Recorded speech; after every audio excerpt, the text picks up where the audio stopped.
Welcome back, guys. Welcome back to another episode of Unwritten with me, Thomas Malpass, where I help you and have guests help you find more purpose, passion, and peace in casual and deep conversations.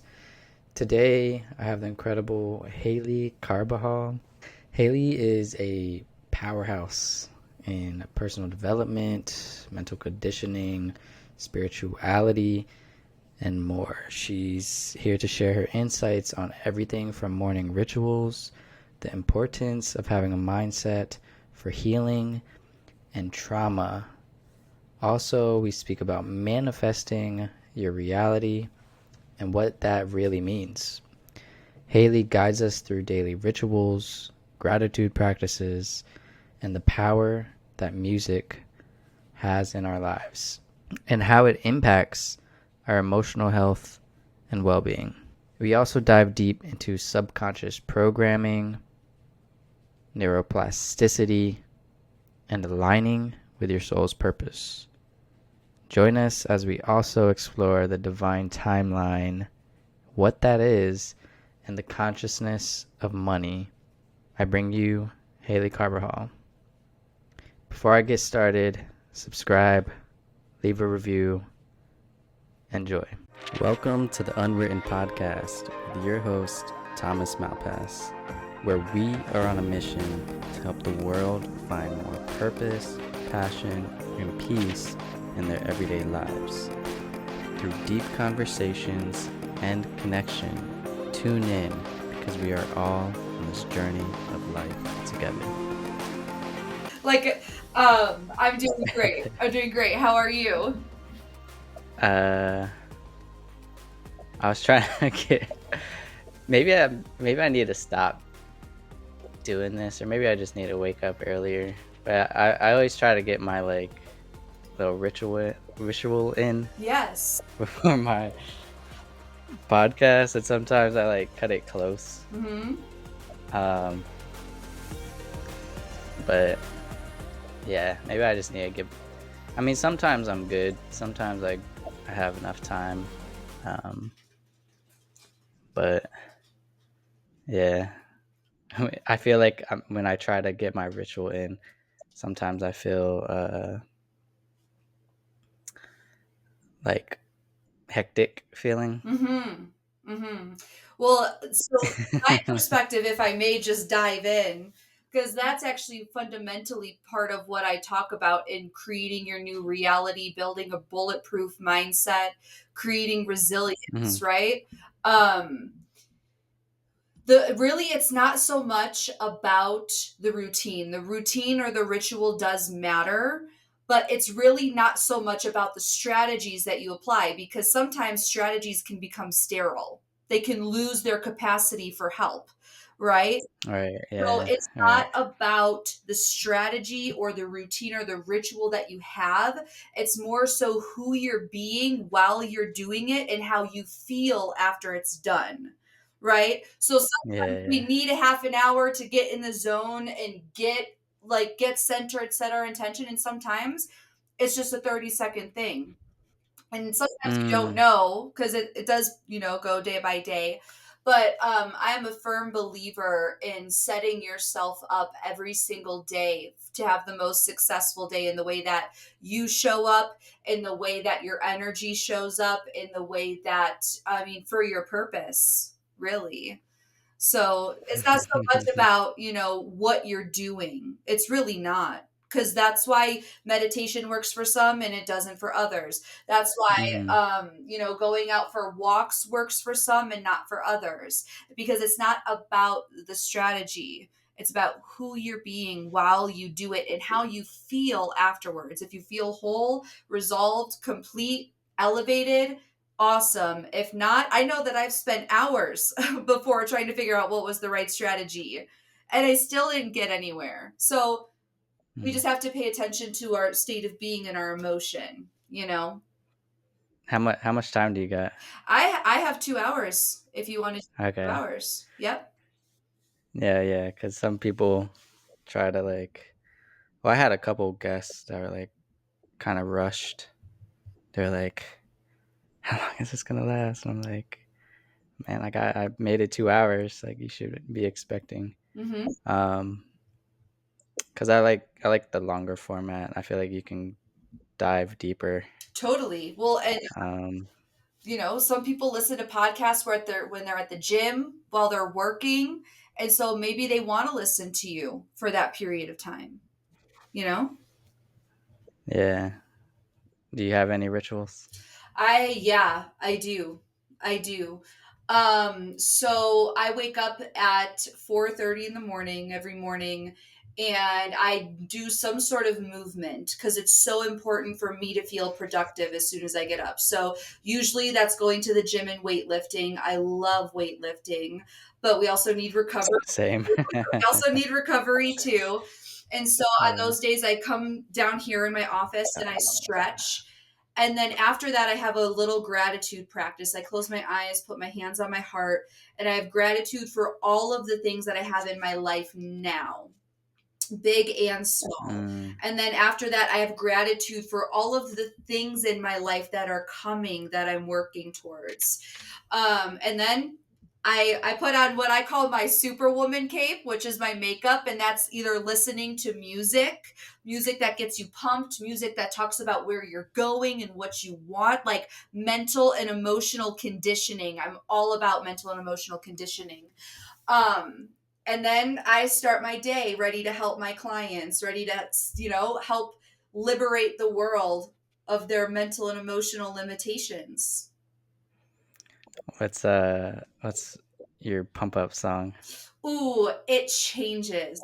If I'm being honest, right Huh? now, because Yeah. I have a 4-year-old and I have a 5-year-old, so they've watched Trolls World Tour, and so right now, as silly as And sync. yeah, no, it's just sing from Just sing. from Trolls World. I know the N sync one. Oh, do you? The it's from Trolls, yeah. N sync and Justin Timberlake. It's like I I'd have to look it up, but my daughters, I also have twin 6-year-old daughters, Wow. and they were obsessed with the one from the newest Trolls. Okay. Um, yeah, and they just kept bugging me to play it. But my pump up song right now is um so I listen to a lot of music, but I always fall back. My roots are like hardcore, like rock, like mosh pit style. Yes. Um, but there's one very uplifting band that like they just uh their music just like it's just motivational, but also it sounds good. Mm-hmm. And I think it's called "I'm Alive" by Beartooth, and um like the first lyrics in the song are like I don't want to be on my deathbed or something, regretting the past. I want to live like now. Mm-hmm. I want to be alive. Mm-hmm. Something like that. Like that's like the first lyrics, and then it just like gets right into it. Like, uh, Yeah. so yeah, I agree that like music can definitely boost your mood, especially in the gym. Yes. Like when I hear that type of music, I'm like, let me go harder. Yeah. Yeah. I use my gym time for both my physical and mental conditioning because what I have found, because I help people obviously with manifestation, pursuing their soul's purpose and mission and things like that. And what separates people who do get what they want from what they don't get what they want primarily boils down to mental and emotional conditioning, right? So when I'm at the gym, I'm listening to people that talk about where, like, what I want in my life, complete and utter success, generating wealth, making an impact on people's lives. So I'm mentally conditioning myself and I'm physically conditioning myself. And then when I get home and put my makeup on, that's when I listen to music and get pumped up. But we don't realize that even music itself can be used so magically, because just like how you spoke, how those lyrics touched your heart, it's because those words resonate deeply with your soul, you know?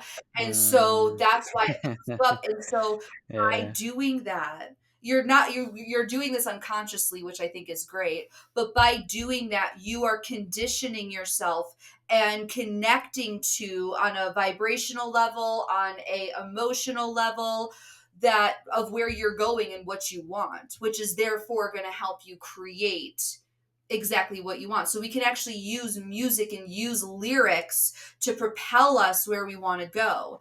A great example I give to my clients about this is, like, if you're out there looking for love and you're listening to songs about distrust and betrayal and one night stands and having fun Um, with drugs and alcohol, then what are you going to create?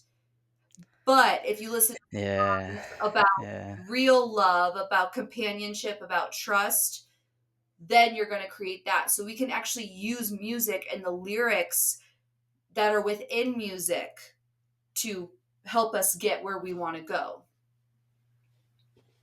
Yeah, I there there's something about that. Like subconsciously I always um try to listen to uplifting music. Mhm. Um but there's times where there's music that's like not so uplifting, but it's still fun to listen to, I guess. It's a part of the so Um It's a part of the emotional processing, because I also listen to music that I'm like, "What are these lyrics saying, and what are you creating listening to these?" But it's all about the intent, because again, it's never about what we're doing, it's who we're being while we're doing it. So if you're listening to music that has maybe darker lyrics or mm, disempowering lyrics or whatever you would like to call them, you're probably doing some sort of emotional processing. And really, I think mental health is simply just emotional health.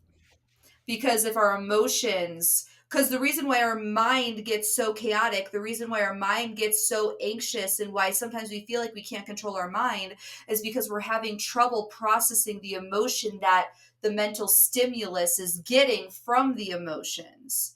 You know what I mean? So if we have,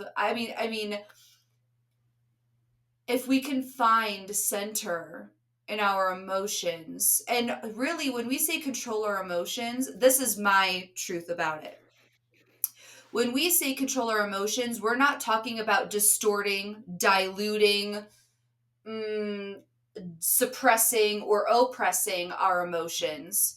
We're controlling our response to it, right? Because our emotions are actually sending us a message, and we're afraid mm, of what that message is. Like, if we're in a state of fear, and all fear is the fear of loss, right? And it's false evidence appearing real, right? But what is that showing you? That fear that's coming up, what is that showing you about yourself? When that doubt comes up, what is that doubt showing you about yourself? What is the message that that emotion is trying to tell you? When we're angry, you see, like, people, like if you look at personal development, regurgitated conventional wisdom, right? We think we're like, anger is bad, frustration's bad, rage is bad, depression is bad, all of these things, when in reality it simply just is. It simply just is. They're not bad, because those emotions, that emotion of anger, rage, frustration, is telling you that there's a part of your soul that is feeling incongruent with the things that are going on. And by sitting there and listening to that, giving yourself the grace to listen to that, right? Because sometimes it doesn't happen right away either. By giving yourself the time to sit there and ask, what is this anger showing me or trying to tell me? then it's like the anger of emotion's not bad. And when we go through hardship and struggle in our life, it is those moments of deep pain and defeat that actually make us.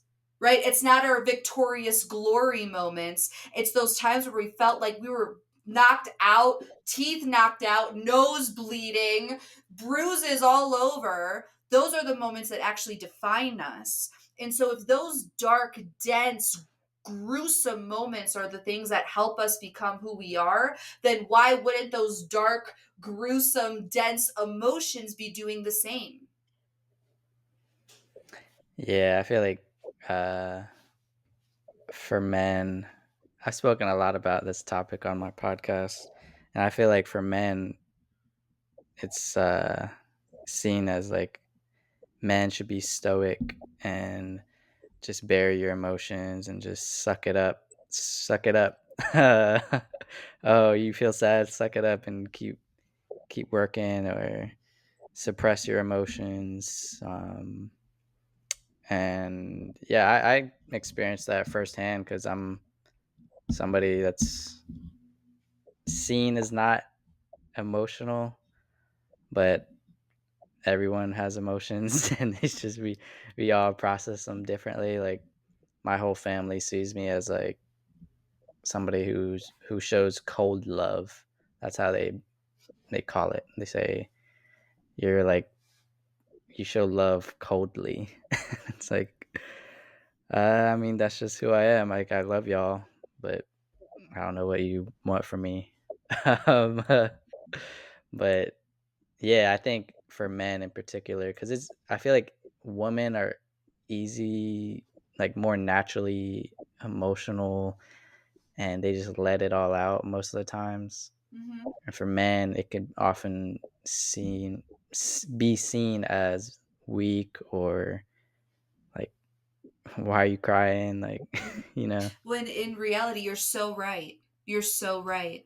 And when in reality, it takes immense amounts of strength to cry. It takes immense amount of strength to sit there and feel defeated. And so, just as there's low vibrational men, there are low vibrational women, right? Just as there's high vibrational men, there's high vibrational women. And so, if we're talking about, because the fundamental of everything that I talk about is spirituality, but if we're talking about divine masculine, the divine masculine does not hide from his emotions because his emotions could actually be his greatest strength. And the divine feminine totally honors and respects a man who can let it all out, who can share what's deeply on their heart. You know, Yeah. so it really depends on what level of consciousness of the person that you're interacting with as to what is defined as good or bad or masculine or not masculine. Because you could even say having a fear of facing your emotions, that's insecurity. Is insecurity an indication of a strong man? Not necessarily, right? No, yeah, for me, it took a lot. I had to go through a lot um, for me to finally express my emotions and be okay with it. Mhm. I think for me, it's a lot of for me in particular, the process of emotions now after holding in them for so many years and being in a toxic relationship and getting over that and letting that go. Like I always say in my podcast, there was a time in my toxic relationship where I was having night sweats for a month, and I didn't know why I was having night sweats. Like very sweaty, like Mhm. your pillow could be like reeked out sweat for like a month straight. And it wasn't until that was like my pivotal moment where I was like, man, I have to release this feeling, emotional baggage that I was like carrying. And that was when I like finally understood the process of emotions and the importance of processing them, which got me to the point now where I'm like, I kind of process my emotions quickly now. It's like, Like they come, I feel it, whether it be sad, frustration, I reflect on it, and then like within a day or so. I mean, it depends on Of course. the context. Like if there was a death in the family or something, obviously it would take me more than a day.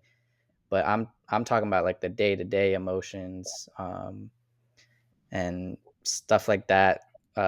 Petty things. I just I feel it. If there's a feeling of frustration, just like this morning, my daughter, because mainly a single father, and my daughter this morning, um, I was like, "You gotta get ready. Like, let's go. It's time to go."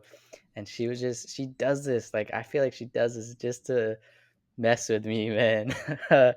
She just stood there and like just stared. I'm like, Layla, like, you need to get ready. We have like 10 minutes or we're gonna be late.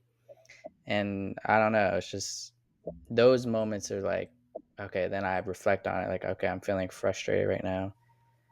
And I still don't know why she just stood there for like 5 minutes and stared at the ground. I think it's just because she's not a morning person. Honestly, it always takes her like 20 minutes just to get out of bed. When I turn all the lights on, it takes her like 20 more minutes to get ready. Where my other daughter just like she just listens, gets ready in like 5 minutes, and we're ready to go. But yeah, just like that, like those emotions in an instant, I realize that, and then I catch myself, and I'm like, okay, let's let's take a step back. That's good. Yeah, that curiosity, like why it's there. And trust me, I know, like you just described my two children. I have one that follows directions. It's so effortless. She has her own challenges, but then my son is the one that will stare at you and be like, "Are you serious? Are you serious? Do you actually mean what you say?" Um, and yeah, so but that's good that cuz that's you becoming the observer that is observing you. You know, you're the observer observing Thomas. Yeah. That's where our power comes from. So I want to know. Uh, I mean, I like how I started this podcast, but I usually start it differently. Um, and I sent you the information or whatever, but Mhm.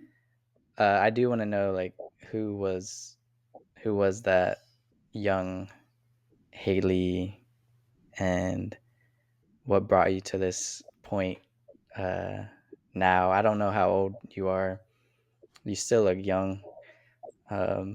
But yeah, who was that child that went on this journey? Mhm. Um, yeah. Mhm. So, I essentially come from a broken home. Like I didn't realize it until even just this last year, but I had a narcissistic mom, but she's more borderline personality than she is narcissistic. And my parents went through a divorce. My whole life I wanted to be a famous actress. And actually I'm so glad that didn't happen for many reasons. I'm so glad it didn't happen. But that's why it's so natural for me to be on camera talking. And I knew that I was always going to be something big one day. I'm still in the early steps of my Mm. journey, right? 10 years from now, I'll be like, "What's up, Thomas? How you doing?" Um, Me too. I have that vision as well. Like I want to be on the top charts in the podcast world. yeah, yeah, that's awesome. Keep Yeah. going, keep going. And so my parents' divorce was rough. It like 4 years rough. And because of that, my mom had us in poverty. We were eating from food bank foods, right? Couldn't do really any. I mean, I did acting, but we really couldn't do much. We didn't go on vacations or anything. She was very controlling over my life, very mentally and emotionally abusive. She married my stepdad, and then I was just free labor, right? Like they had this Mm. grandiose dream of opening up a thrift shop and I had to sacrifice my whole teenage years working at this thrift shop, doing storage units, Yeah. paid nothing, and then being like, when I asked for money, they'd be like, this is all you're getting. So a lot of poverty Mm. consciousness as well. And then because it was so toxic in my household, I had to get Yeah. the hell out of here. And so I wound up landing with a guy who I later married and then later divorced. Um, but I was so desperate to leave my house that we moved into a trailer with no running water or heat. And all we did was drink alcohol and smoke marijuana, right? That's Oh wow. it. Yep. How old were you at this point? 19. 19. Okay. And so then accidentally got pregnant. Both of mine were surprises. And because I was Oh like, let's wow. get married. He didn't want to do that, but it happened anyway. And and then I had my second one, which was also a surprise. And then I awoke. I woke up. I woke up. And I'm 28 now, but I woke up and I was like, this is not what I want, and I'm not happy. And I know I'm meant for bigger things, and I'm wasting my time wondering if he's cheating on me, if he's going out doing other things. And I knew that I had this higher calling on my heart. Mm. I knew it. I felt it. It has like this gravitational pull of its own. And so my pursuit of my purpose. So, like I said, foundationally, everything that I talk about, speak about, look through the lens of is through a lens of spirituality, growth mindset, being in surrender, but also taking action and making sure that you're co creating, not sitting down doing nothing, right? And so I am Mm. overcoming a lot of the limiting beliefs around money, because every time, like, oh, it must be nice to spend money on that and money this, money that.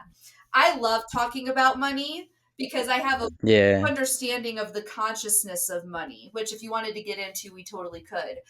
But so everything that I firmly believe that you are best equipped to help the person that you used to be, because you know on an intimate level what they went through, what they're going through, and if you found your way out, then it is your responsibility to pull a hand back and say, let me help you out of the fire. Maybe I can, reduce the suffering, reduce the confusion, reduce all of these things. And so I also firmly believe that our challenges, our struggles, our hardships, our defeats are handcrafting us to be the person that we see at the finish line, where our dreams are, where our goals are. All of the challenges, all of the struggles are in direct response to your dream, right? And yes, we can't choose our childhood, and it was not our doing, but it is also our responsibility to alchemize it, because the more that we allow what our parents did to us, what we did or didn't have, what was done or what wasn't done, the more that we indulge in self-loathing. And I'm coming from experience, okay? I'm not perfect. But the more that we indulge in that self loathing, the more we keep ourselves stuck and stagnant. It was not done by us, but it is our responsibility to let it go and heal from it. So, number one, we don't pass it down to our children. And maybe some of us will decide not to have children, right? So that we don't pass it down to other people, our future relationships. Because if you don't take the time, because like I came from also physical abuse as well, not only in my first marriage, but in my childhood as well, getting beaten with a belt, scary, scary, scary, scary things. Um, and sexual abuse as well. Let's just drop that one in there too, right? Um, Yeah. so forgive me, I know I got a little bit off track, but No, it's all right. It's all right. what I'm trying to It's convey here is that I have seen a lot, and there are definitely people out there who have seen worse than me. I'm not saying that my story is better, worse, or whatever. There's people who've seen worse.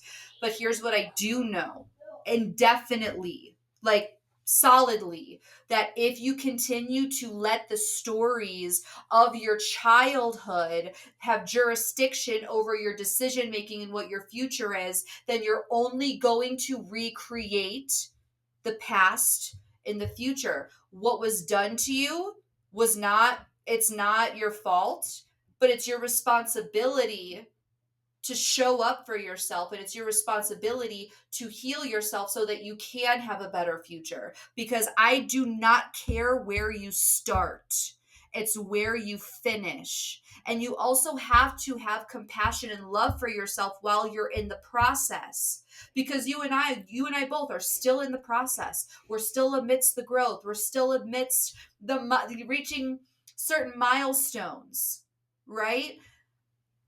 Yeah. It does not matter. And when my clients go down the spiral of their disempowering inner child stories, while they need to be held, nurtured, heard, and understood, the real question is, Yeah. how long are you going to let that continue holding you back? Yeah. Yeah. Uh, I also have been through pretty much all of that with everything from uh, being whooped by my mom, uh, realizing my mom was pretty narcissistic, where like if anybody doesn't know what a narcissist is, it's somebody who thinks they're better than somebody no matter what. Like I'm always better than you. Like who are you? Like um, and also sexual abuse as a kid. Um, and yeah, and then going through the toxic relationship. I feel like we're on a similar journey here. Um, Connected, huh? which is why we connected. Yeah, and um, yeah, I always tell people, if you're struggling with trauma of the past, think of every day as a new day to show up as a new version of yourself. Mm-hmm. That's what I tell people. Like, yes, your trauma hurts. Yes, you will always remember it. You may have PTSD, but every day is a new day. Every day you wake up is a new day to reset who you are, Yes. and not live in that past. Just like how you were saying, like you can't let it dictate how you show up today. Mm-hmm. And I always just tell people to just show up as a new person today Yeah. or tomorrow, you know, Yeah. and every day. And that's just the process of growth, I think. Mm-hmm. Mm-hmm. And we don't want to see, some of us are afraid to even admit that we've been traumatized, because when you're in that Mm, type of harsh reality, you have so many like self, shame or guilt or um, but also self afraid of judgment. yeah, self-preservation, because we were the Hmm. only ones that could keep ourselves safe. We were the only ones that we could count on, and so we couldn't open up, we couldn't share, we didn't know who we could trust, right? And so even having a moment where it's like admitting that you're traumatized or admitting that you have PTSD feels weak. But actually, when you call it out and identify it for what it is, then it no longer has as much control over you, you know? Yeah, it's liberating. It is. Yeah. It is. And, we have to find our own healthy ways of healing that trauma, because here's the thing that I like to describe like forgive and forget, right? So the reason why we have trouble forgiving is because we don't want to forget. And actually, we really don't want to forget. because that is knowledge and wisdom and intelligence that was obtained during that experience. But the Mm, forgiveness part is associated actually with the emotional attachment to what happened. So we want to release the emotional triggers, the emotional responses to the trauma or to what happened to us without forgetting. And it is possible to do. So, like, the best way to describe it is yeah. like when you know you've healed from it, at least to a certain level, because I think we revisit things all the time. But a great way to look at it is how you know you've reached a certain level of healing around the trauma or whatever you're going through is that you can like recall what happened to you as though you're recalling something that you read from a character in a book. It's like you can state Yeah. it Yeah. and all of that, but it doesn't emotionally stir you up. And sometimes really even Mm, find inspiration by it because you're like, oh my God, this is my success story. Look what I've overcome. yeah. So what about people who have been through, let's say specifically relationships, Hmm. where they went through a tough relationship, toxic relationship, whatever, and now they're in that, well, now they're healed, Hmm. but they still have some sort of guard up to fully love again or fully let somebody in because of that guard. What would you tell somebody? First of all, I would say acknowledge that it's okay that you have the guard up right now. Because the more we try not to look at it, the more that we try to deny that it's not there, or the more that we tell ourselves that it's wrong that it's there, that it's over, the more we're giving it power. So Mm, after my divorce from my toxic relationship, I I didn't intentionally do it, but I took a year off essentially. Like creator, source, whatever you want to call it, was like, nope, nope. And when we realize that the person that we attract in our lives, whoever that may be, old or new, because, people from the past can come to revisit as well, that they are a mirror. Yeah, they are a mirror yeah. of us.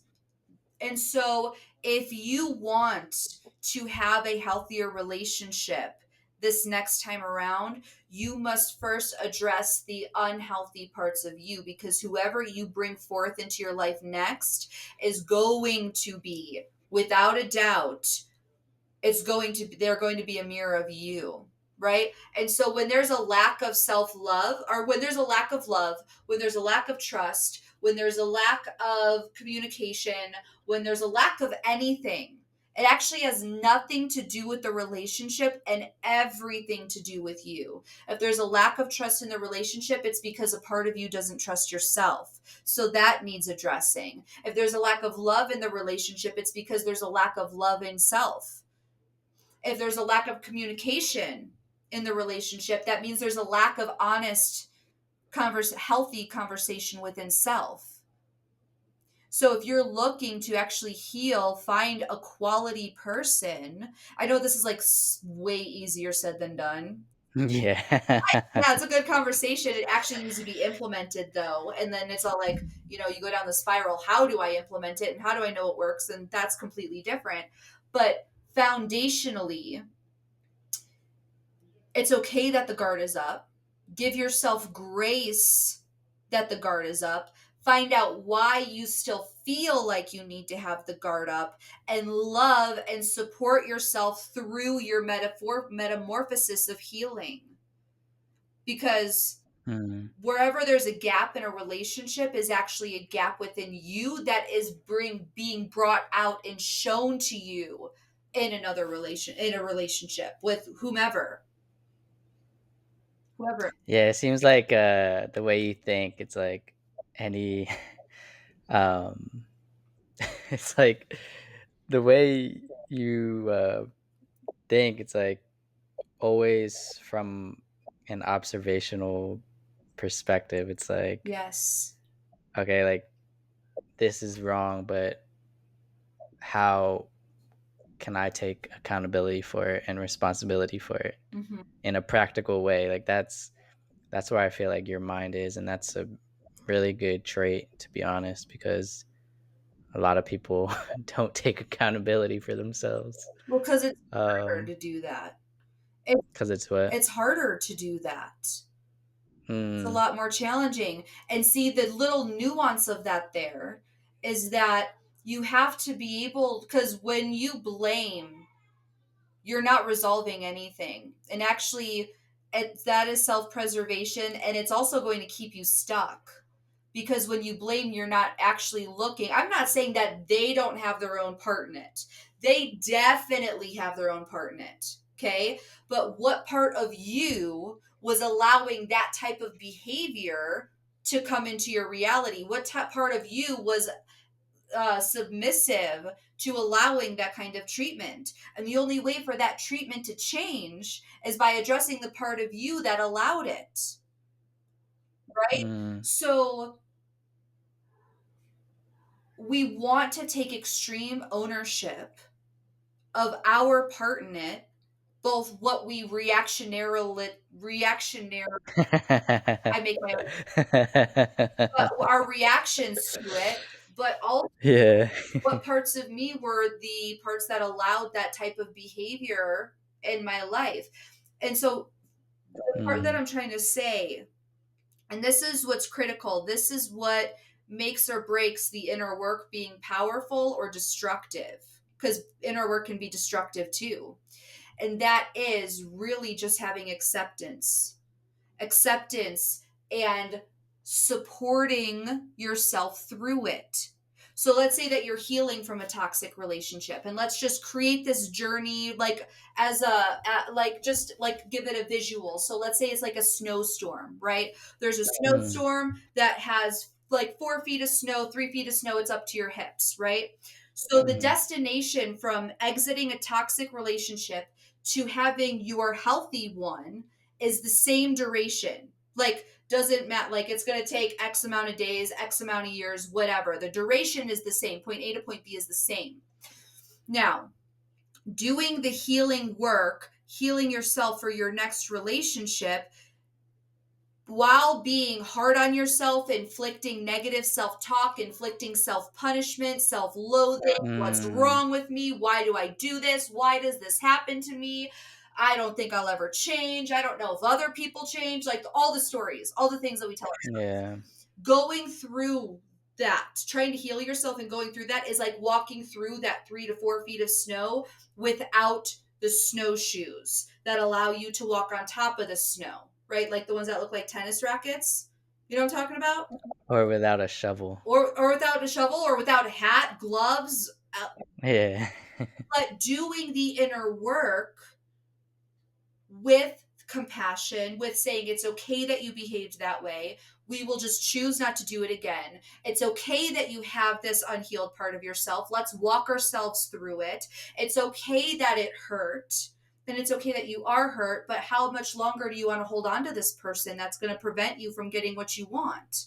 Right? That's like walking through the snowstorm with the snowshoes, with the shovel, with the hat, the mittens, and all of that, right? So like every time that, and don't get me wrong, like that's why I say conditioning is so important, because we have automatic programs in the way that we think, feel, and interact with ourselves. So then my question to you is, how often Mm, are you listening to yourself, or how often are you talking to yourself? Are you listening to yourself, going through all of those questions of why do I always attract bad people, or there's no good women out there, there's no good men out there, I'm stuck single and alone, whatever we tell ourselves? How often are you actually listening to yourself versus how often are you saying it's possible, I'm going to show up and I'm going to love me. I'm going to attract the most gorgeous, beautiful, independent, loving woman or man that I can. So, how many times are you listening to yourself versus talking to yourself? You know what? I am great.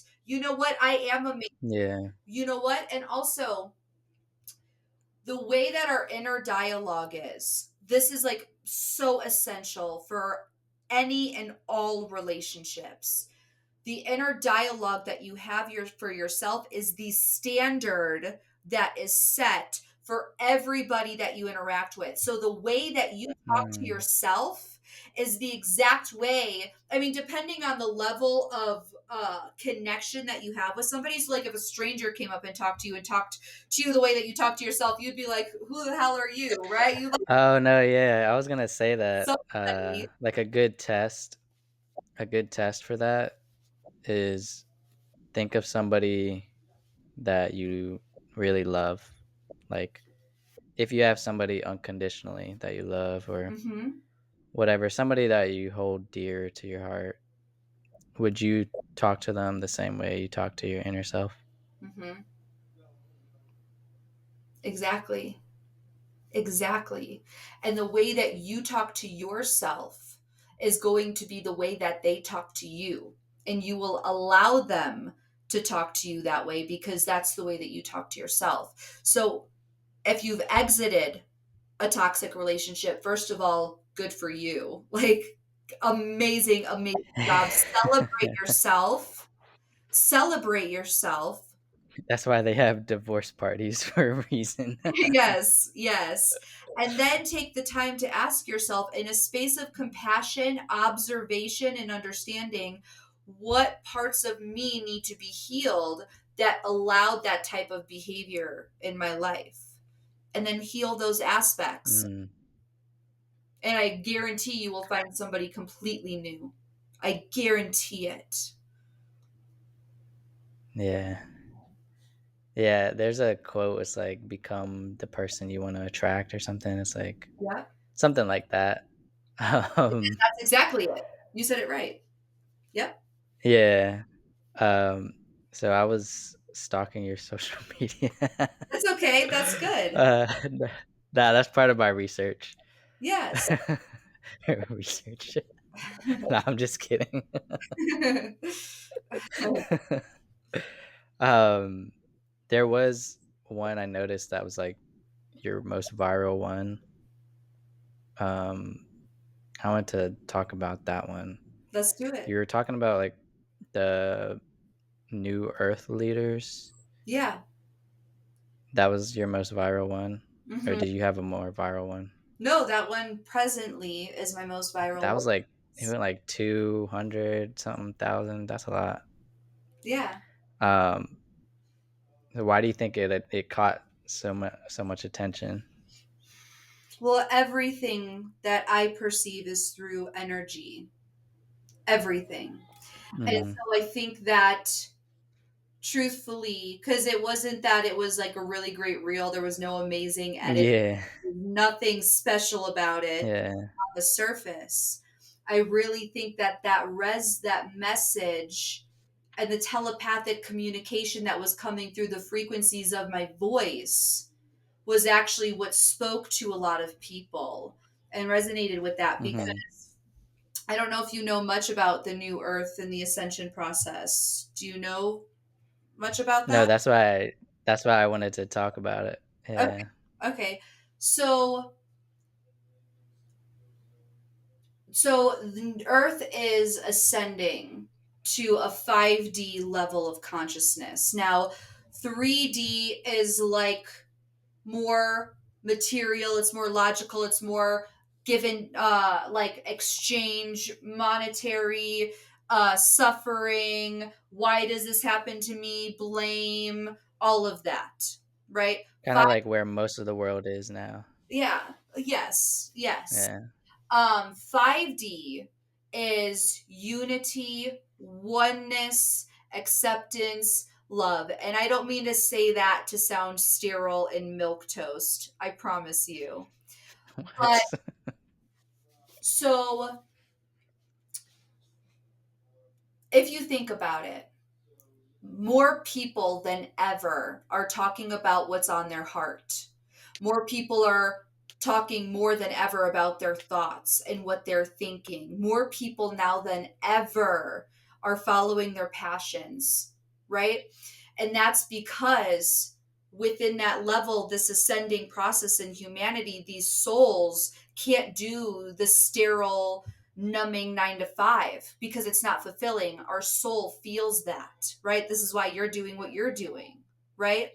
So the earth itself, the only thing we have to master here in this reality is this, our mind.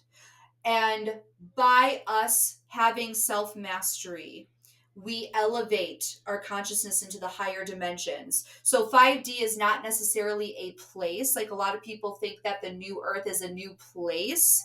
It's actually a new place that we create because we elevate ourselves and therefore the physical world follows. So earth itself is going to relatively stay the same, except the Mm-hmm. paradigms are going to change, the systems are going to change, um, the way that we live life is going to change. That's why we're seeing a breaking down of the systems now. That's why there's a lot of chaos right now, because we're actually witnessing the destruction of the 3D and witnessing the new creation of 5D on Earth. So new Mm. Earth leaders, essentially, what the way that I see them is they are higher consciousness beings who are here on earth to help liberate humanity from the 3D matrix, essentially, give them their own personal empowerment, realize and tap into their greatness, their gifts, skills, and abilities that are meant and destined to help humanity, so that we create a unity of light and passion and wholeness, no war, no need for debates. It's really just acceptance for all that is and all that isn't, and who you are and who you are not, without judgment, without all of those things. And Mm-hmm. the New Earth leaders are literally just here to lead by example. They're here to lead by example. They're here to help heal. If they're healers, they're here to inspire. If they're meant to inspire others, they're here to provide information. If they're here to provide information. Um, and so there's a lot of science behind that. And while I can understand it, I can't really explain it as eloquently as I can explain. What I Yeah. do know is that there really is like this splitting happening with 3D consciousness Earth and 5D consciousness Earth. And we still have the choice right now to whether we're going to live in the suffering and the pain and the separation, and choosing to believe in all of those things that are talked about on the news, or jump into a reality where there is unity, there is acceptance, there's no separation, there's passion, and there's uh free and effortless flows of abundance in all ways, shapes, and forms. And really, what it boils down to is a choice. Are you willing to let go of all of the things that you thought you knew were right, or all the things that you thought were real? Because none of this is actually real. None of it. None of it.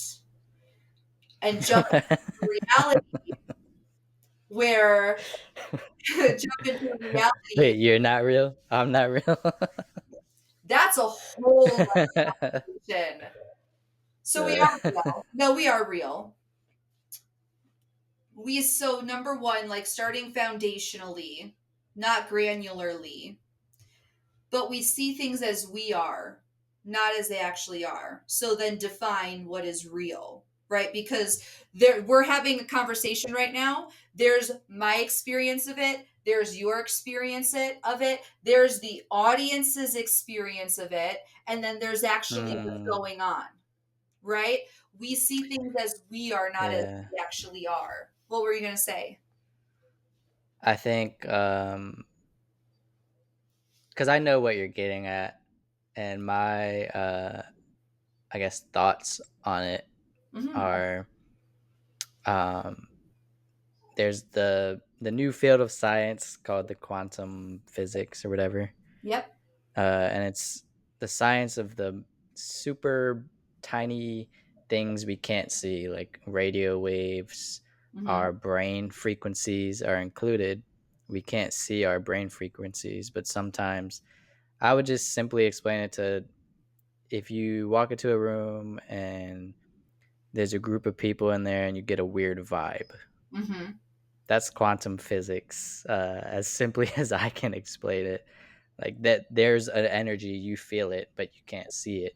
Mm-hmm. And I think your whole point is that a lot of the world is in the collective unconscious state, Yes. and we're trying to get to the state where we are collectively conscious and Yes. aware, and I don't know, woo woo awakened. I think that was a brilliant description. I think that was a brilliant Yeah, description. 100% accurate and right. Yep. yeah. So that's that. So what is a multi-dimensional communicator? Yeah. So we're about to get extremely woo woo right now. Okay. We're about to get extremely, Alright. extremely, extremely, extremely woo woo. So maybe fair warning. I don't know. Take it if it resonates. If it doesn't, leave it at the door. Who cares? Right. So, Yeah, yeah. so first of all, I mean, this is like basic spirituality 101. We are not human, we are souls having a human experience, right? We are not Mhm, humans who have a soul. We are souls that are having a human experience. And so dimensions through quantum physics can be measured. They are real in some in degrees that science can't explain. And our level of consciousness resides in all of those different dimensions. Actually, we are here experiencing a very small fraction of what our soul actually is and who our soul actually is. And a part of that is because when we come down here and incarnate on this planet, there's a part of the veil that swipes our memory on purpose. Because we are here to evolve, we're here to grow, we're here to learn how to master energy. The new Earth leaders are here to help liberate humanity from the 3D matrix, right? So there's a reason why we get disconnected when we come down here. It's for soul growth and education purposes. Now, when we talk about multidimensional, I mean, so just being totally transparent, the multidimensional worlds and multidimensional places all have different life forms on them, extraterrestrials, right? To think that we are the only ones here on this planet in this universe, I mean, it's so vast. It's so vast. So being a multidimensional seer is not only being able to witness energy, to see, not just the psychological patterns in somebody and know the source from which it stems, but also having connection with those higher multidimensional extraterrestrials. And it doesn't even need to be like this crazy, it is though, this crazy gray mhm, alien. It is that crazy though. But if you think about it, if you think mm, about traditional religion, we talk about angels. Well, why wouldn't angels be considered extraterrestrial? They're not of this plane mm. because the Bible says that they're real, we believe in them, and then, you know, we go from there. But even angels themselves are considered extraterrestrial because all that it means is that it's not of Earth. Yeah, yeah. So, So well, go how do ahead. you think that, benefits us? Yeah. It benefits us in every way because by knowing whether you believe in extraterrestrials, aliens, or not, call it whatever you want. Some people call it Allah, some people call it God, some people, Greek mythology has different gods. Oh, yeah. Foundationally, wherever you look, we all agree and concur that there is a higher source of power that we're all connected to in some way, shape, or form. Mm, And so the more that you can disconnect from the 3D programs and ways of thinking and being, and you raise your consciousness and you take a look at the bigger picture around things, and you're actually freeing yourself of all of the things that keep us small here. So whether it is angels, whether it is extraterrestrials, whether it is God, whether it is source or creator or spirit, I don't care what you call it. I really don't. It doesn't matter what you call it. Yeah. But having that connection to something bigger than ourselves not only gives us some relief and it helps with clarity, but we can see the bigger picture, and then we don't feel so alone on our journey either. Hmm. What about all the atheists? Yeah, there's nothing wrong with that. I don't think that there's anything, because here's the thing. It's not, when you go down and you judge somebody for what they believe in or why they believe in, Mm, you're also in your ego, right? And yeah. universe, to the universe, it's not good or bad. It just is. It's just energy. It's Yeah, yeah. filtered down here. Now, I'm not saying that I believe in some of the sinister things that are out there at all, right? Like, not for that. But what I But who is to really say if it's good or bad? right, because if you Like, look who is it to really say? Yeah. because if you look at an atheist, they'll be like, I got this right. You're the one who's crazy. Right? So it's a matter of perspective. Yeah. It's a matter of perspective, and our perspectives are filtered through our own beliefs about reality and morals and values. So there is no good or bad, it just is. So yeah, it just is, which is a good way to live life, to be honest. Yes. But I have a quote that I'd like to cover, Let's do and it. I think you'll like it. Mm-hmm. So it's an excerpt from one of Joe Dispenza's books, and I'm gonna read the whole thing. Okay. All right. So Joe Dispenza, from his book Breaking the Habit of Being Yourself, How to Lose Your Mind, How to Lose Your Mind and Create a New One. Um, Psychologists tell us that by the time we're in our mid 30s, our identity or personality will be completely formed. This means that for those of us over 35, we have memorized a select set of behaviors, attitudes, beliefs, emotional reactions, habits, skills, associative memories, conditioned responses, and perceptions that are now subconsciously programmed within us.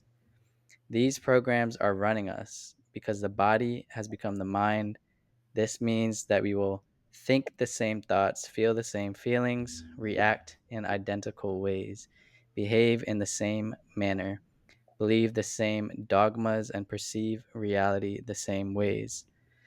About 95% of who we are by midlife is a series of subconscious programs that have been automatic.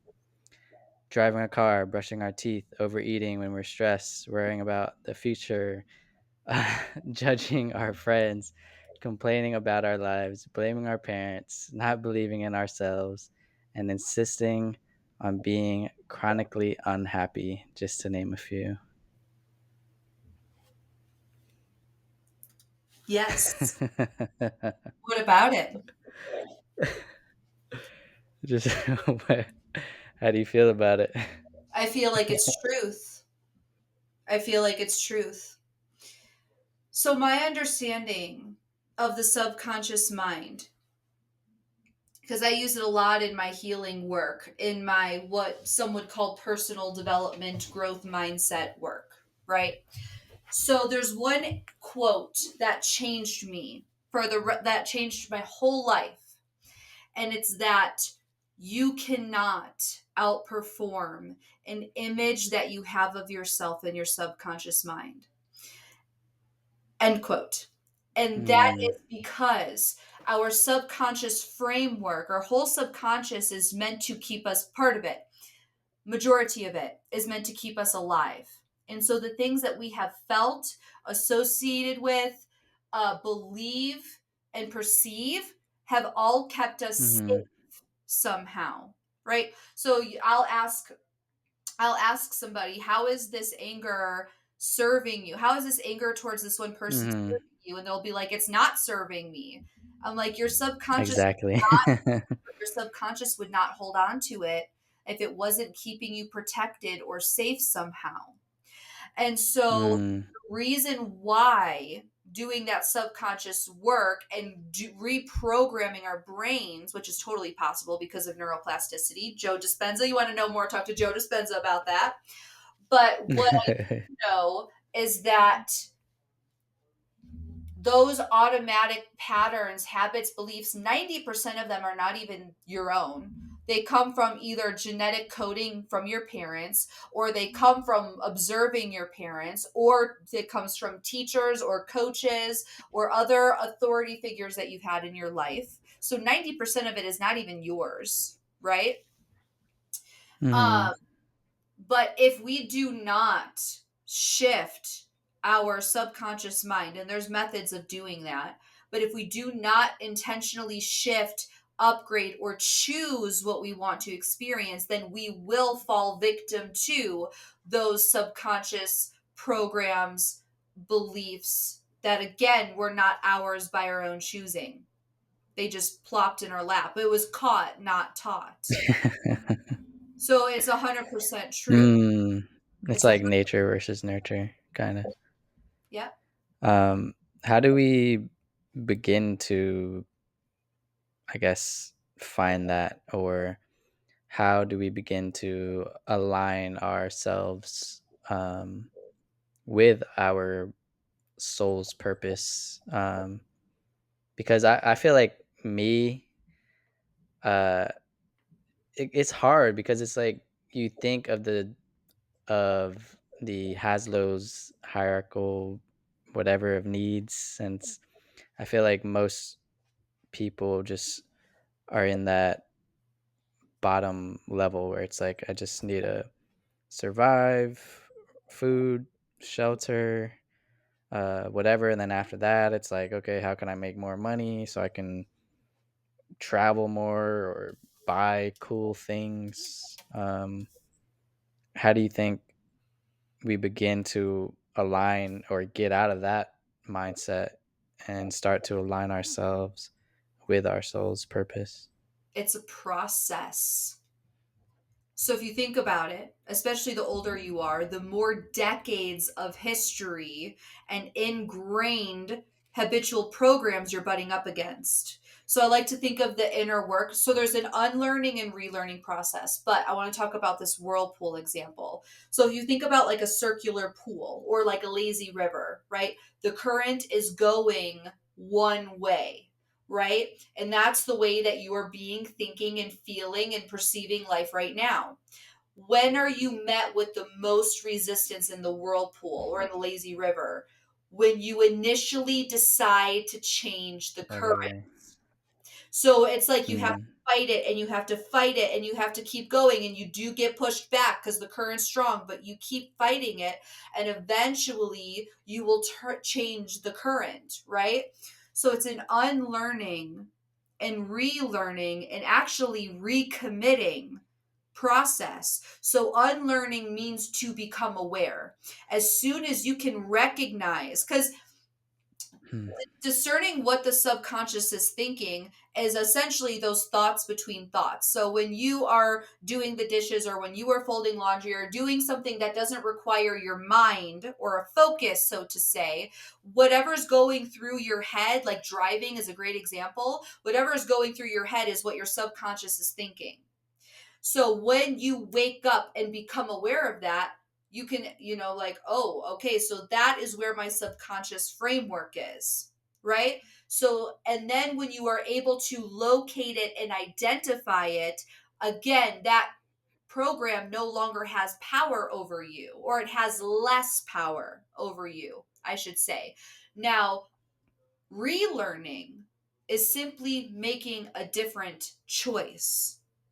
And I know that doesn't sound, it's not like this huge grandiose thing. And sometimes it's not even pleasant to do, but it really is making a different choice. Because if you look at it, it's not just like when you think about a clock, it's not like these circles, like these perfect circles that make the clock move. It's all of the little gears, right? And all of those Mm, little movements lead up to the big ones. People are so, they're losing the little battles. They're losing the little battle of mm, making a different decision, of choosing to think something else, or choosing not to go out with those people and do those things, or not to, drink the soda rather than the water. Those little battles are the ones that matter the most, because all of those little ones lead to that big one. So unlearning is becoming aware of the program without judgment, simply just observation and collecting data. And then relearning is making a different choice and then conditioning it. So when I say conditioning, mm, it means that you have visual cues around your house that talk about what you want, where yeah. you're going. That's listening to what you want and where you're going. Because the thing is that when you're listening to something, you're already being programmed to think and feel something anyway, especially when we're watching something, Oh, yeah. because we go into an alpha brainwave state. And in that alpha brainwave state, our subconscious mind is open, our critical thinking is down. And so we just absorb whatever we're consuming. So if you're going to be listening or watching something anyway, choose something that talks about the direction that you want to go, what you want to believe, what you want to live, what kind of lifestyle that you want. Mm, And by that conditioning, you will create a different future. You'll have different thoughts tomorrow than you did yesterday. And here's the thing about this. There's lots of things about this, but this is what's coming forward. So the reality that you are engaging with today as Thomas, or as the audience, right? The reality that you're engaging with today is the manifestation of who you were yesterday, right? And so if you mm, want to have a different tomorrow, you must engage with the reality that the old version of you produced as the new version of you, so that tomorrow is different and every moment thereafter. And so if you heard me, which I know you did, but if you heard me, I said it's an unlearning, relearning, making a different choice, and recommitting process. Because again, you're coming up against decades of old ways of thinking and being, of automatic ways of thinking and being. And so sometimes you have to recommit. You have to say, I slipped. I fell back into it today. I had a soda instead of a water. I chose to play video games rather than meditate. And you know what? It's a new minute. Therefore, it's a yeah. new second. Therefore, it's a new day. And I can start over anytime that I want. And here's the thing also, if you want to stop starting over, then stop quitting. Stop quitting. There were like, oh, I already got angry today. Oh, Had yeah. my limiting beliefs come forward. And so then we just leave the rest of the day to be what it is. And we'll be like, we'll start tomorrow because tomorrow's a fresh start. Right? So then we temporarily quit or indefinitely quit. If you don't, Yeah, because we keep repeating those cycles over and over. yes. And Yeah. so You have to stop. you just have Yeah, you have to to. admit.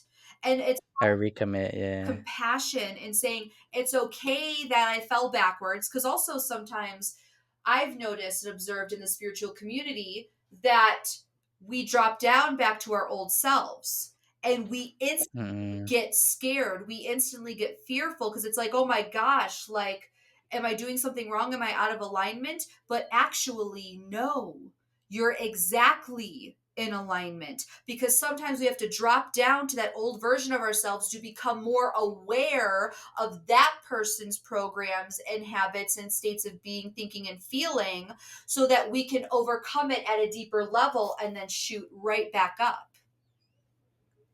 Hmm. I kind of felt like that yesterday. Hmm. um, okay, no, that's really good. Um, so what about this whole divine timeline?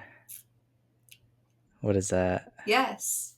Thank you for being open to this kind of conversation. So, Hmm. we have there's multiple timelines available to us. There's parallel realities all around us, and we actually timeline jump all the time.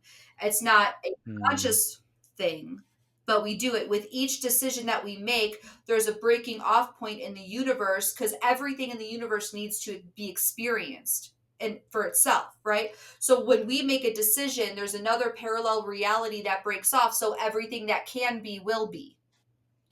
So when we decide, like today, you and I jumped on a timeline by both showing up today, and there's going to be a domino effect to that, right? yeah, yeah. So the divine timeline encompasses all things. So we have our most financially abundant timeline. We have our timeline with the most amount of love, like our DLP. That's a divine life partner.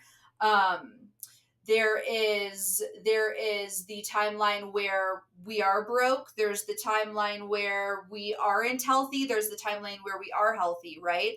So our divine timeline encompasses all of the divinity that's available to us, our most financially successful timeline, our successful relationships, right? Successful business Mm, partnerships, having immense, complete, effortless health, living in our soul's purpose and mission, and getting paid handsomely for it, right? So the divine timeline is connected directly with your soul's mission and purpose, and also has the mm, financial stability, the health stability, the love stability, the home stability, all of it. So, because we want to be very specific with our words, because us humans have a really amazing ability to talk things into our existence. That's why if you're really angry and driving, you're like, oh, this guy's going to cut me off. And then, boom, guess what happens? That cuts you off.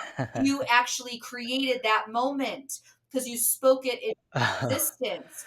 oh, there's a funny story on that one. Because I listen to a lot of Tony Robbins as well, Mhm. and he says, he's like, yeah, you get what you focus on. So if you're driving, he was like, it's what I listened to some of his really old like beginning stuff, like when he was in his 20s as well, Mhm. and he was like, yeah, you get what you focus on.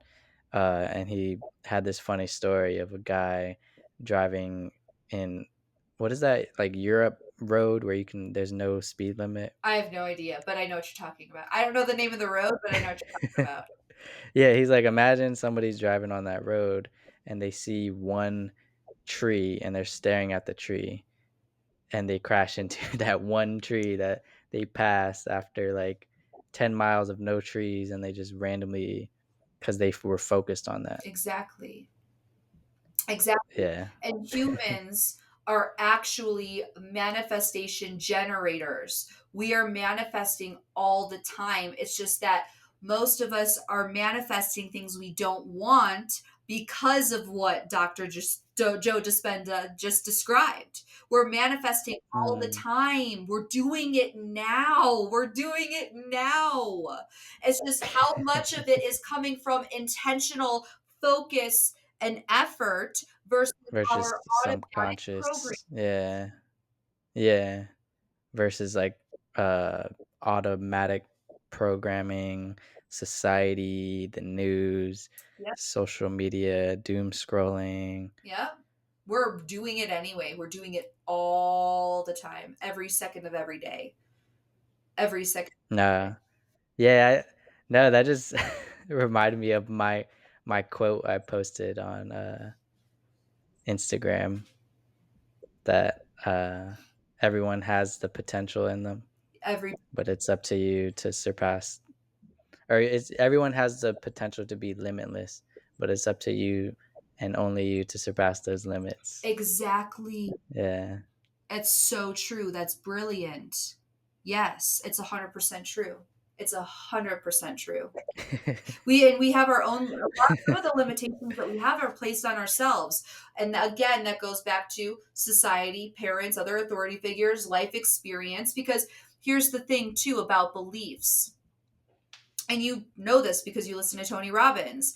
Not everything that we believe is true. But because of our reticular activating system in the brain, that reticular Mm, activating system looks out for evidence of what familiar. is true. Yeah. Exactly. And so, it would have been so easy for me to be like, oh, well, I'm just going to stay broke and I'm just going to stay on welfare because that's how my parents had me grow up. And it's like, no, I'm choosing something different, right? But because of my reticular activating system and just going off of automatic programs that were caught, not taught, right? Then that would be the life that I would have chosen. That's a different timeline. There's a version of Haley who did do that, right? But through focused, intentional effort and like literally, it's simple, but it's not easy. Don't confuse simple with easy because if it was easy, Yeah. everybody would do it. It's a Yeah. recommitting, following through, making it happen process. I truly believe that it Yeah. is impossible to fail. It is impossible to fail because the only time you fail is when you give up. Yes, will we have setbacks? Yes, will we have redirections? Absolutely. Yeah. But the only time you fail is if you give up. If you never give up, if you adapt, if you strategize, if you optimize, if you stay consistent, if you stay obsessed, because I really think that there needs to be a level of obsession there, healthy obsession. Oh yeah, yeah, If yeah. you stay committed, success, your dream, the love of your life, whatever it is, has no choice but to show up at your doorstep. You're giving it no choice because of the way that you're showing. Yeah. It will happen. And also, I say this to my clients about manifestation all the time. If you knew that what you wanted was going to come to you, so let's say that you wanted to be number one in the charts. Let's say that happens to you in the next 3 years. If you knew that in the next 3 years you would be where you wanted in the top podcast charts, would you really be stressing so hard right now? Oh, What? no, that's actually something, I've been telling myself, and I talked about it on one of my podcasts with a neurolinguist, Cool. and she was, like, dissecting my freaking mantra I've been telling myself, um, because I was saying, like, "Yeah, these are my goals, and it's only a matter of time, and I just need to do the work." Mm-hmm. And we freaking spent, like, 10 minutes dissecting that mantra, and she was like, "Maybe change it to it's just a matter of time and do the work." And yeah, that's my mindset where that I've been telling myself exactly what you're saying. Like when it comes to your goals, think of it like maybe it's just a matter of time. You just have to put in the work Mm-hmm. and eventually, I mean, and that's when she she dissected it even more because she was like, wait, what about eventually? Because if you say eventually, then you don't know when it's gonna happen. Right. And and yeah, we eventually led to the conclusion that my mantra should be it's just a matter of time, just do the work. Mm-hmm. It's already done. It's already done. It's Yeah. catching up with it in real time. Because Mhm. matter and energy, because this reality is very dense, matter takes time to transfer in this reality because of the level of density that is here. So, literally, it is already done. You already have it. You're just catching up with it in real time because matter is taking time to transfer. Mm, yeah. What do you think about that quote or that mantra? Well, I think that the neurolinguist hit it spot on because our language is very important. Our language is very Hmm. important. Um, Do you have a mantra that you I have plenty. tell yourself? I have plenty. What's your go-to? Right now, wealth is my destiny, and I'm living my destiny now. Hmm. hmm Because when That's we a good one. say try, the subconscious mind, and even in reality, there is no try. You're either doing or you're not doing. It's either a yes or a Hmm. no, right? So yeah, when you say eventually or I will get this, then you will always be getting it. You will always like be out Hmm. there getting it. I have it is different than I will get it or it's coming to Hmm. me. If you're saying it's coming to you, then it's always going to be on its way because It's yeah, just like a hands reach away. exactly. Yeah. So it is here now. Wealth is my Mm. destiny and I'm living my destiny now. That's claiming it. It Yeah. takes time for matter to transfer. So if I grew up in poverty, and I'm not have struggling with that now, but if I grew up in poverty and really didn't start seeing financial success until like the last 6 months, right? Of course, it's going to take time for me to, make from whatever I'm making now to having my first $240,000 month, right? So it's like you gotta wait for the matter to transfer. It's going to take time. Hmm.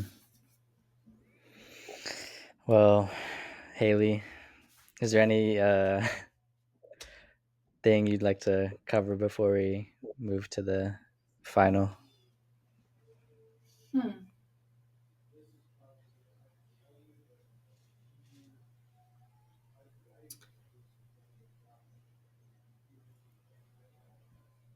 I don't say this to sound milk toast.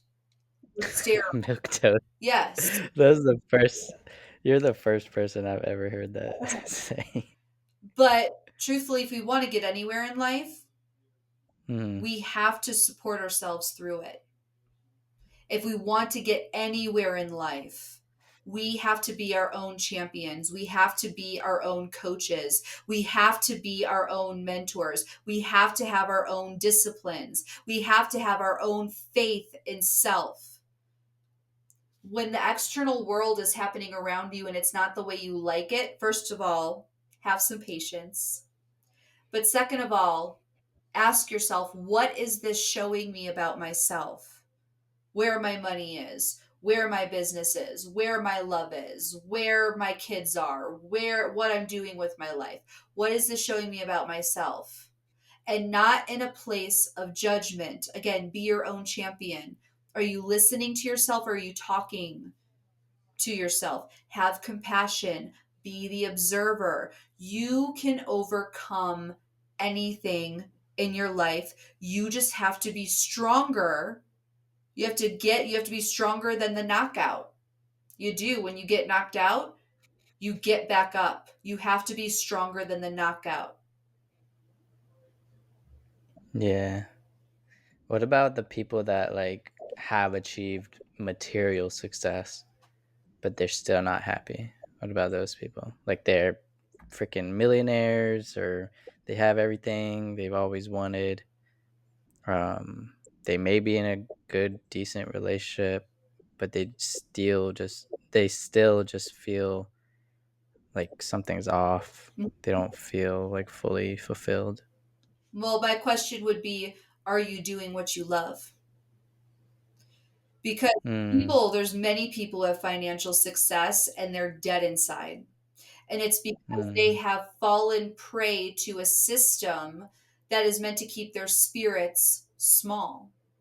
There's tons of ways to make money. There's the stock market, there's real estate, there's getting a C-level job. None of that matters if you're not happy. That's why passion and following your purpose is so important. Because if you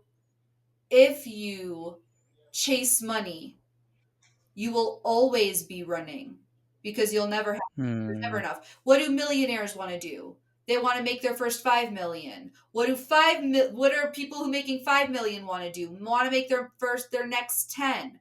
It's not about the money. It's not about the money. If you can do something where you feel like you're contributing and you're doing something where you feel like you're expanding as well, meeting the edges of the old version of you and pushing past it, that is when we're really alive. Hmm. So find a passion and push yourself through it in grace, in observation, always. But find something that you love to do and that helps other people. Oh yeah, that's a deep one. I think if you can find something that you want to do and it can be lucrative and you can make a living off of it and it helps other people in a positive way. Yeah. I mean, that's why I started this podcast, to be honest. Like I love connecting with like-minded people, and I also love learning. I learn from every guest I have on. Yes, Um and I'm very open-minded and just I don't know. I love it. that's It can be a lot of work at sometimes, and I'm not making any money out of it, but yet. yeah, yeah. So, just like the neural linguist, thank you. That's why gratitude is so important because I'm sure you're making money in Mm. other ways, right? So, no matter how much or how little. So, that's why I love talking about the consciousness of money. I love talking about the consciousness of money because people think money is an energy. And that's like saying water is an energy. Like, yeah, we all know that. Money Mm. is actually an intelligence. Money knows how you think and feel about it. So if you take a look and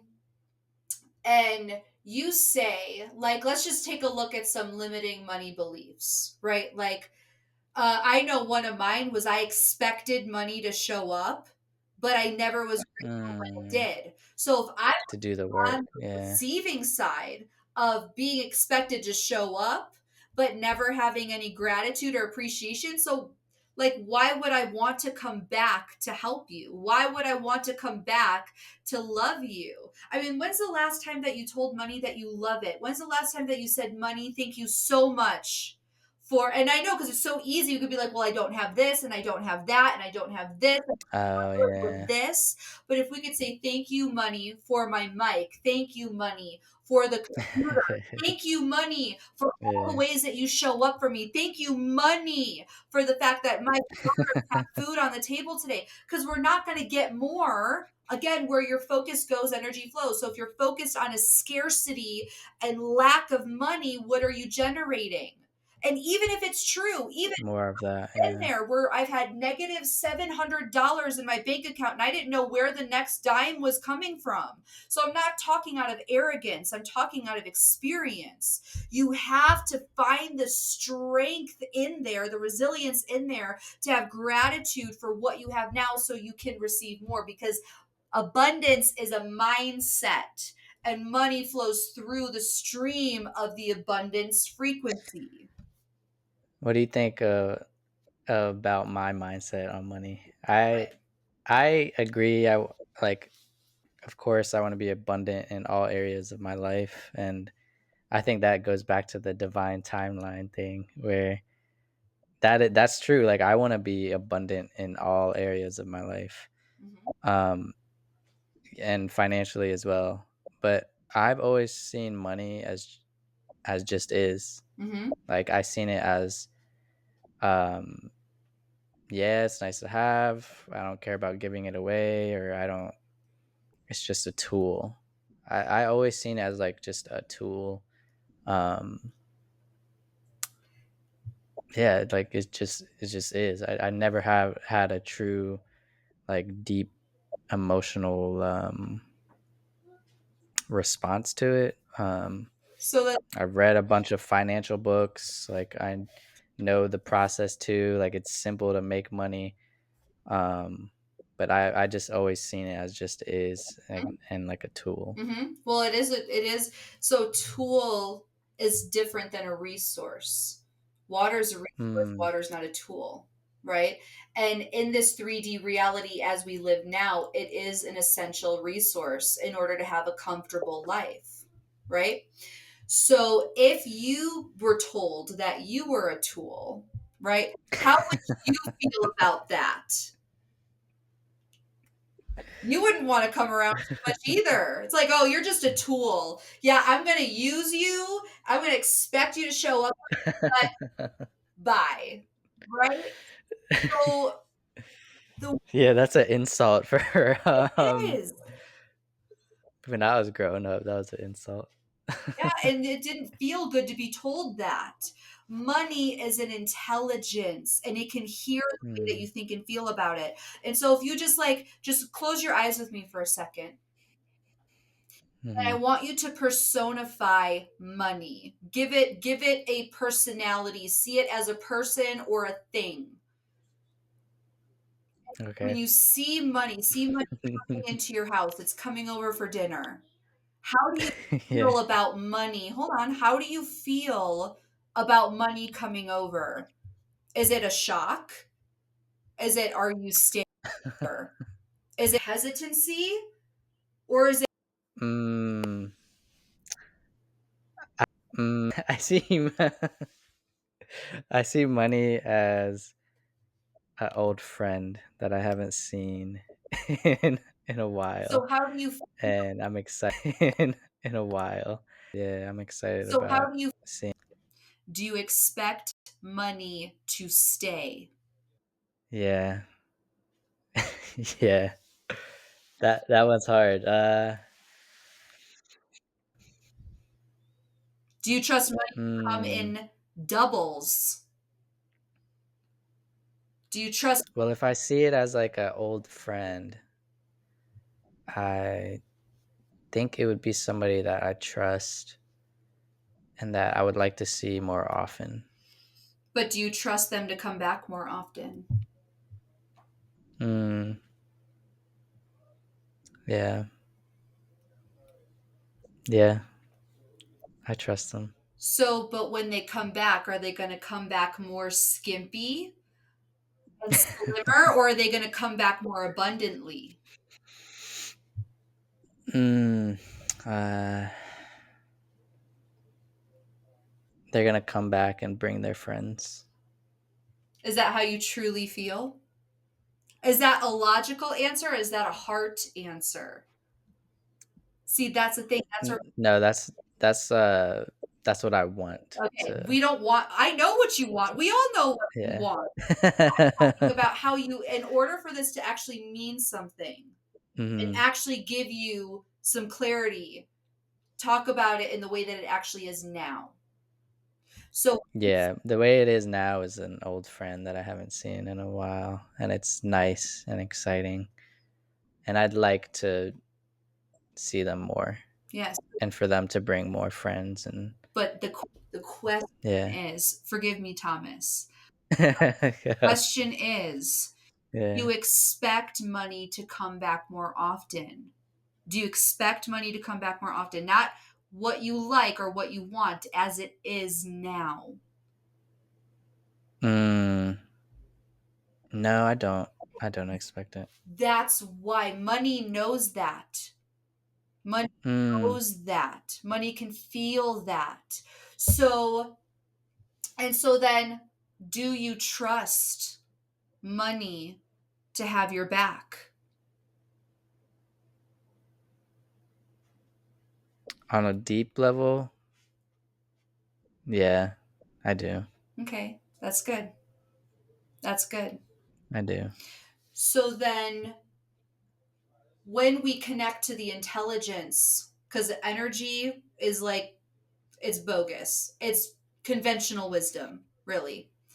Mm. When you think about the intelligence of money and you personify it and walk yourself through those kinds of questions, I have a deeper money, No, that's good. That's good. I have a deeper money. No, that's a really good exercise. And anybody who's listening, rewind that and And then, write it down or something. That's a great exercise.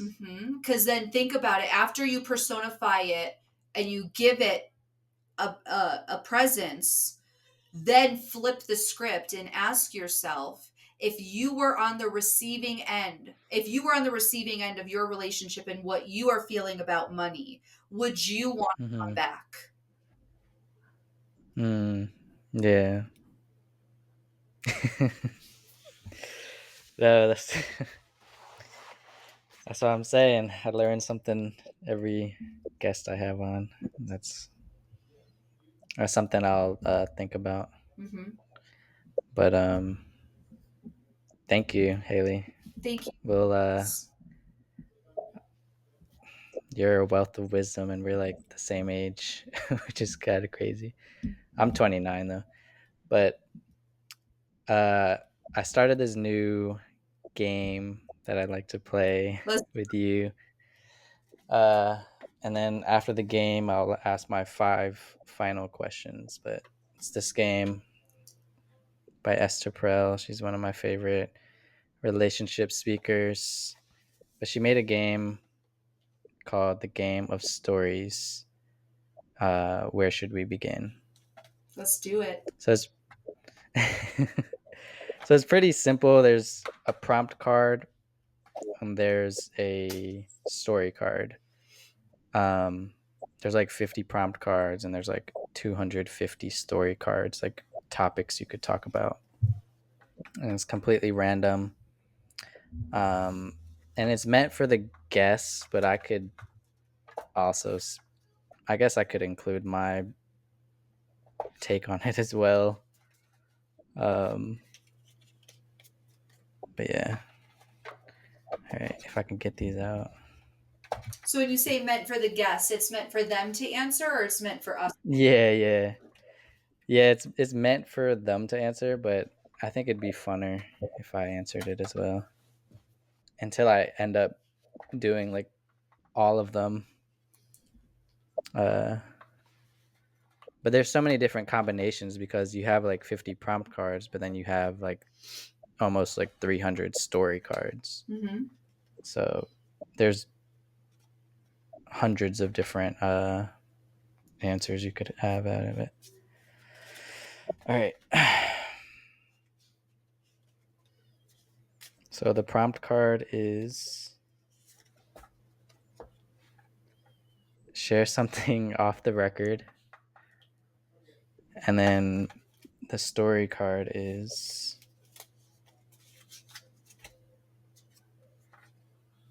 oh, that's actually good. Share something off the record that I need to change. Hmm. You see how it works? Yep, Yeah. that's awesome. That's a good game. Yeah.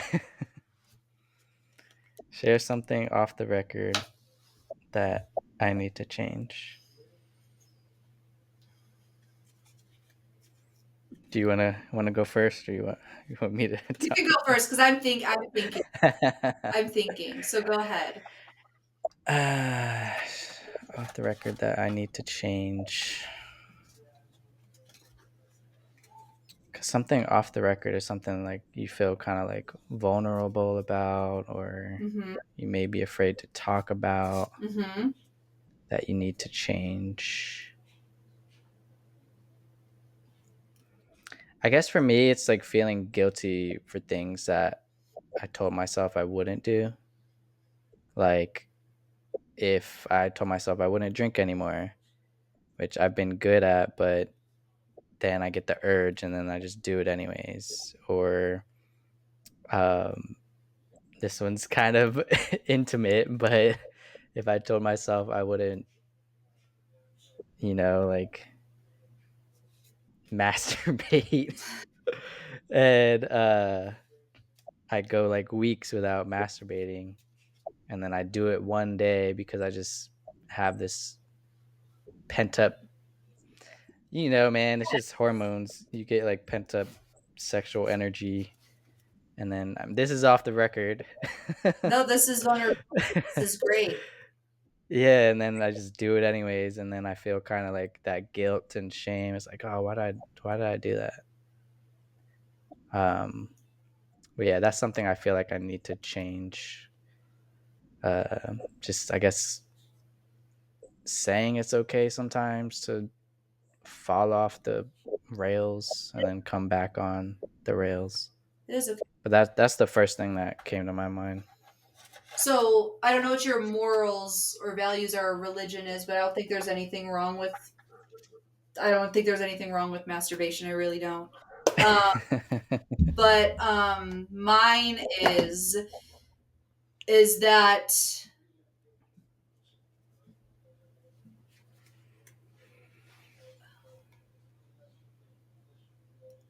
off the record. Yeah, something you think you need to change.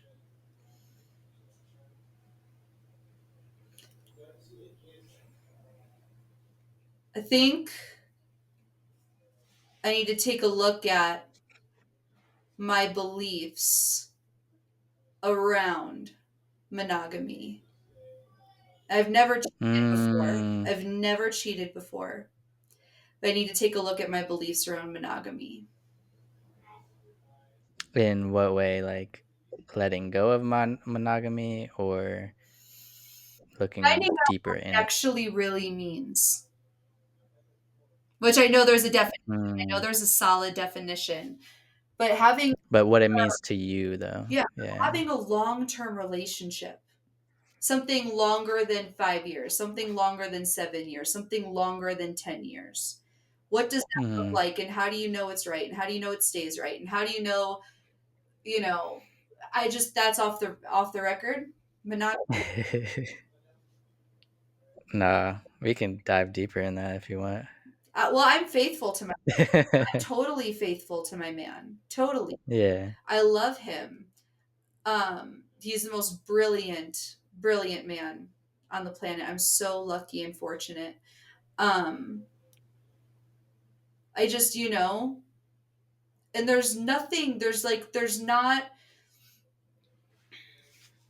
there's not anything wrong. I'm just kind of wondering what it actually means to be in a long-term relationship. Like you said, your own definition. What does that mean? I mean, I have some experience with that because I'm in the process of separating from my uh, baby mama of 6 years. Mhm.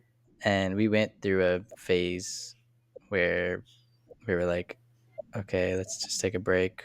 We were married still, but we were like, let's take a break and do whatever. To me, it doesn't feel good. It felt like we went out, slept with other people, hung out with other people. Um, to me, when I think of sex, like if monogamy is just about sex and you have it with people that you have a surface level relationship with, it's not the same Yep. to me at least. Like just having sex or whatever with random girls. You're right, it's not the same. Yeah, it's just like you're going through the motions or like it's just like masturbating. Like you don't it's not I don't know. It's just that's all I could say. It's not the same when you have a deep intimate relationship. And I haven't even my spouse I was with for 6 years. We didn't even connect on a spiritual level, so I could only imagine it like having fucking having sex with somebody that I'm like even like everything divine timeline or like you say divine timeline partner or Or whatever. DLP, yeah, you're divine. Yeah. Yeah, like I can't even imagine that. So so when you think about monogamy, I'd be okay with that because if I found my divine life partner, because I did go through that phase where we were just like sleep with whoever, go on the apps. Um, so yeah, that's my thoughts. Thank you for sharing. Anything you'd like to add before we move on? All right. My 5 final questions I ask every guest. First question is, what is your biggest regret? My biggest regret,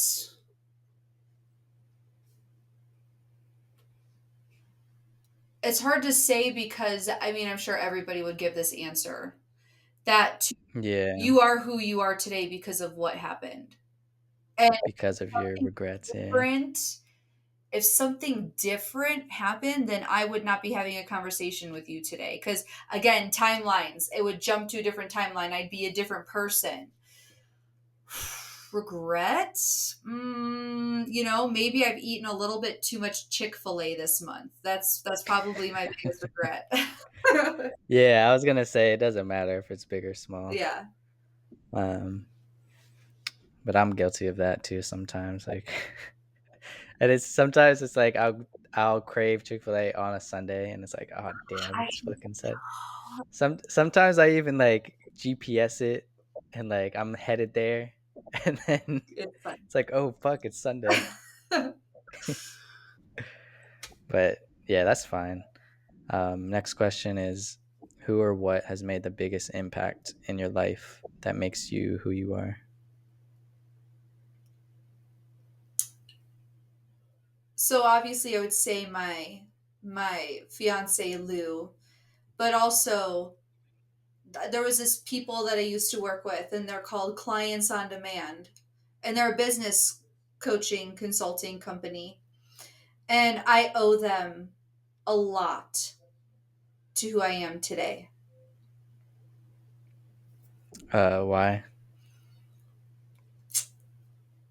because of the way that I do my business model, the success that I've seen in my business model, all of the um, coaching business model. This really it was it, but a lot of the coaching that I do, but really my limitations were Hmm. put under playing over and over and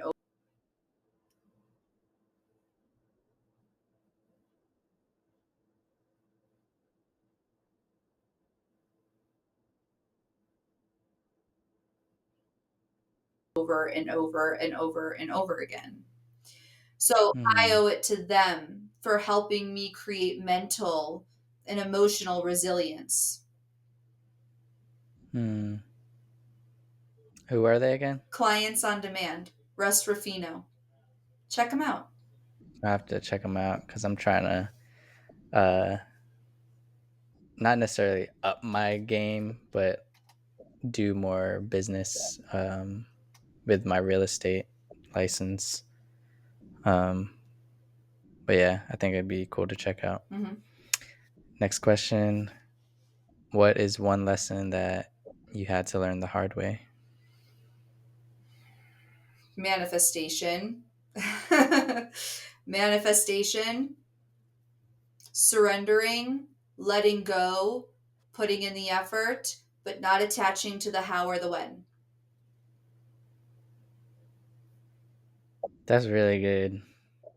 There's a quote in the Bhagavad Gita that says, like, do the work that you're passionate about without an attachment to the outcome, Hmm. and you can like do it forever.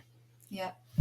Um, yeah, that's vital. You can't be attached to the outcome because even then, when you get to the outcome, what are you going to do? Stop? Like, you know, Yeah. and then, or there's just going to be another outcome that you want, and it's just like a cycle. You have to be attached to the work that you find fulfilling, that you could keep doing and showing up for every day. Yes. Yes. Next question: what would you want to experience if you had all the time and all the money in the world? If it wasn't an issue. Working with more people. Working with more people. So like scaling your business or The business, Like, what would that look like? sure, the business is a factor, sure, but I really find passion in helping people overcome their limitations. Like one-on-one In or a one-to-one group, I'll take it anyway. I'll take it in any way, shape, or form. I love to inspire. I love hosting transcendental trainings. I love asking people questions that make them think beyond what their automatic programs are. I love connecting them back to their greatness and what's possible for them. So if I could have anything in the world right now, or do anything in the world right now, it wouldn't be travel. It wouldn't be, I would like a new place, sure, but it wouldn't even be a new home. It wouldn't be a new car, although that would be great too. Really what I care about the most is having more people to work with and inspire. I feel that. Hmm. There's never for me, I'm the same. Like there's never I feel like at least with podcasting, ever since I started podcasting, it's like the whole mission started with like if there's just one person that listens, um, that I have a positive impact in the trajectory of their life, like I'm happy with that. Um, Yeah. but yeah, and then it's like an endless goal. Like there is no really like set in stone finish line, like you were saying. Hmm. Um, I think it's just an endless like goal of like fulfillment. I guess I don't know how to You're describing it exactly right. It requires no articulate other words.